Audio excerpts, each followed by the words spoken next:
Super എട്ടിലെ അവസാന മത്സരത്തിൽ ജയം തേടി ഇന്ത്യ നാളെ വെസ്റ്റ് ഇൻഡീസിനെ നേരിടാൻ ഇറങ്ങുന്നു. സെമി ഫൈനലിൽ കടക്കാൻ ഇരു ടീമുകൾക്കും വിജയം ആവശ്യമായതിനാൽ സെമിക്ക് മുമ്പ് നടക്കുന്ന ഫൈനൽ മത്സരമെന്ന് ഈ ഒരു മത്സരത്തെ വിശേഷിപ്പിക്കാം. കൊൽക്കത്തയിലെ ഈഡൻ ഗാർഡനിൽ രാത്രി 7 മണിക്കാണ് മത്സരം ആരംഭിക്കുന്നത്. റൺ റേറ്റിൽ വിൻഡീസ് ഇന്ത്യയേക്കാൾ മുന്നിലാണെങ്കിലും ഇന്ത്യക്ക് വിജയം മാത്രം മതി വിൻഡീസിനെ മറികടന്ന് ലോകകപ്പിൻ്റെ സെമിയിലെത്താൻ.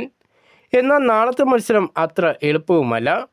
2020 ക്രിക്കറ്റിലെ അപകടകാരികളായ വിൻഡീസിനെയാണ് ഇന്ത്യ നേരിടുന്നത്. കഴിഞ്ഞ മത്സരത്തിൽ സിംബാബ്വെക്കെതിരെ വമ്പൻ വിജയം നേടിയ ആവേശം ഇന്ത്യക്കുണ്ട്. അതേസമയം ദക്ഷിണാഫ്രിക്കയോട് തോൽവി വഴങ്ങിയ ക്ഷീണത്തിലുമാണ് വെസ്റ്റ് ഇൻഡീസ്. മലയാളി താരമായ സഞ്ജു സാംസൺ കഴിഞ്ഞ മത്സരത്തിൽ ഓപ്പണിംഗ് ബാറ്ററായി ടീമിൽ മടങ്ങിയെത്തിയത് ഇന്ത്യൻ ബാറ്റിംഗ് നിരയ്ക്ക് ഉണർവ് പകർന്നിട്ടുണ്ട്. കഴിഞ്ഞ മത്സരത്തിൽ ഇന്ത്യൻ ബാറ്റിംഗ് നിര ബാറ്റിങ്ങിൽ കാണിച്ച ആവേശം വിൻഡീസിനെതിരെയും തുടർന്നാൽ മികച്ച സ്കോർ നേടാൻ ഇന്ത്യക്ക് കഴിയും.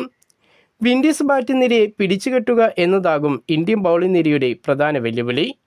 വൺ ഡൗണായി ഇറങ്ങുന്ന ഷിംറോ ഹെറ്റ്മെയർ വിൻഡീസ് നിരയിൽ ഏറ്റവും അപകടകാരിയായ ബാറ്ററായി മാറിക്കഴിഞ്ഞു. ഹെറ്റ്മെയറുടെ വിക്കറ്റ് വേഗത്തിൽ നേടുക എന്നതാകും ഇന്ത്യയുടെ പ്രധാന ലക്ഷ്യം. മധ്യ ഓവറിലും ഡെത്ത് ഓവറിലും വിൻഡീസ് ഏറെ അപകടകാരികളാണ്. അതിനാൽ മധ്യ ഓവറിലും ഡെത്ത് ഓവറിലും കൂടുതൽ റൺസ് ഇന്ത്യൻ ബൗളർമാർ വഴങ്ങിയാൽ അത് ഇന്ത്യക്ക് തലവേദനയായി മാറും.